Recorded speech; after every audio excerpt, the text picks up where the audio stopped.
Vice Chair of the U.S. Election Assistance Commission, Donald Palmer, joining us now to give us some insight into how the ballot counting process works from here. So, Donald, I really appreciate you coming on at this very important time. There is a lot of uncertainty going on, depending on what channel you're watching, so I want to get straight to it. There is right now some people raising flags about the idea that vote counting stopped overnight, only to be counted this morning, but is that abnormal or is that typical? Well, for most normal elections, you're going to count until you can count no more. Usually, you're going to have a couple of days that you can count these type of ballots. Sometimes these poll workers are going to be exhausted.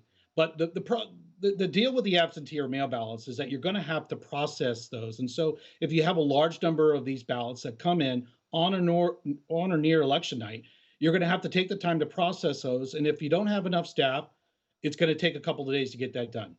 And right now, for example, I'll start it this way. Going into last night, President Trump was saying that he had a lead in Michigan, Wisconsin, Pennsylvania, states such as that.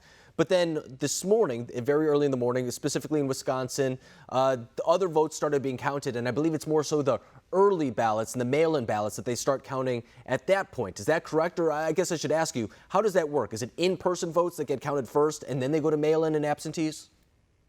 Well, it sort of depends, but usually in-person voting and early voting will be counted first because those are at the polling place. You could usually upload those on election night. But if you have a large number of absentee or mail ballots, it's going to take time to process those. And as you can see on the videos, for example, in Philadelphia, that's a process that takes place. It has poll watchers from Republicans and Democrats that are observing that process. It's very important to have disclosure and transparency in that process because it does take longer to count those ballots. And from that perspective, a transparency perspective and an oversight perspective, has everything been going smoothly up to this point? Well, I think election day went fairly smoothly in the election process.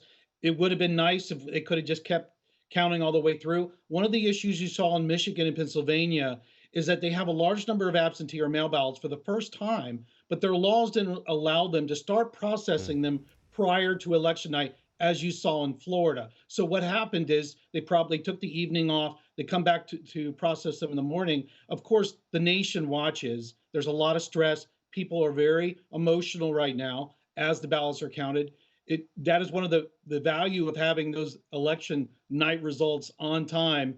In Florida, we have this expectation when I was in Florida that we had to have those results on because of what happened in 2000. You have to have those results quickly. But as the ballots come in, they have to be processed and have to be tabulated. And like you see in Maricopa County, as you see in Pennsylvania, it takes a number of days. Yeah, and of course, Florida, I mean, they've really capitalized on that in the sense that they've been very good at getting their votes in on Election Day. In fact, a lot of people look at them very early on as a bellwether for what happens in the rest of the country as they wait to count their votes in places like Pennsylvania and the situation we're in right now. Even this morning at like 2 o'clock in the morning, there was certain districts in Wisconsin that had to race back to the city hall, grab printer cartridges to come back to make sure that they were getting everything in. So the poll workers, I am totally with them. They're hardworking. They're up in the middle of the night. I don't envy their job. But now there is talk for a state like Wisconsin where they could be within the margin of error, which is 1%, where there could be a recount. And so how does that go down? Do they take the votes that have already been tallied and then go through them manually? What does a recount look like? Well, usually recounts are going to take the results and the actual ballots, which were cast on election night, and they're going to retabulate those, usually through the same tabulators or high-speed tabulators. There'll usually be a bipartisan electoral board. Sometimes in some states, your judiciary gets involved. Secretary of State will have some sort of supervisory, or it just depends on the state that they're in. But it's a process that will take place of retabulating the ballots that were cast on election night to make sure that the canvassing, if they found any mistakes, to make sure that the ballots tabulate exactly the way they were on election night. And when we're looking at a state such as Wisconsin, for example, I believe at the time that we're talking right now, I think it has Joe Biden up maybe 20,000 votes, something like that, in that ballpark at least. That is a pretty extraordinary number to overcome in a recount, correct? It is. I think that you saw in Florida, 10,000 votes in Florida. It didn't fluctuate that much. Our voting equipment is much more accurate. There's less overvotes and undervotes. There may be a couple hundred, maybe 1,000 votes that there may be some issues with. But generally speaking, when you're talking about 20,000 votes, unless there's some major error that's identified, The recount should go smoothly, and we'll see what the results are.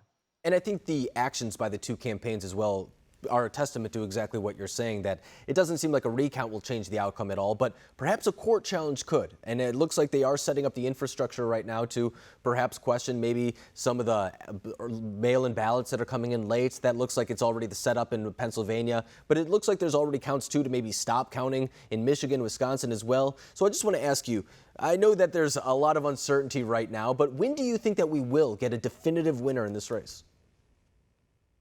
Well, I think that it'll be a few days. I think one or both of the candidates will probably claim victory, but in the end, it really comes down to the math, and it comes down to a recount.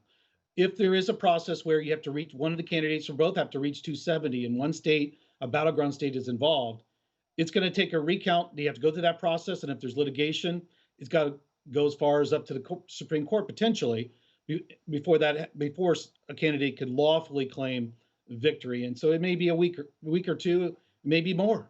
No, and as you were saying, I mean, really the only precedent we have to go off of right now is back in 2000 when that happened, and I believe we had to wait even until December. Is that correct? I believe it was. Yeah. I think it really comes down to if a candidate needs that state to reach 270. There were a lot of close elections in 2000. For example, New Mexico was under 300 votes, but it didn't really matter for the math for the 270. So nobody really sued. It didn't. There wasn't any contest or a recount that was pursued too intensely. But what you saw in Florida was all on the line with that state. Interesting. I mean, we knew that we would be getting excitement, and it looks like we just had to put up with it for a couple more days. Donald Palmer, I really appreciate you coming on the program tonight, breaking down this whole election system and what we can expect from here. Thank you.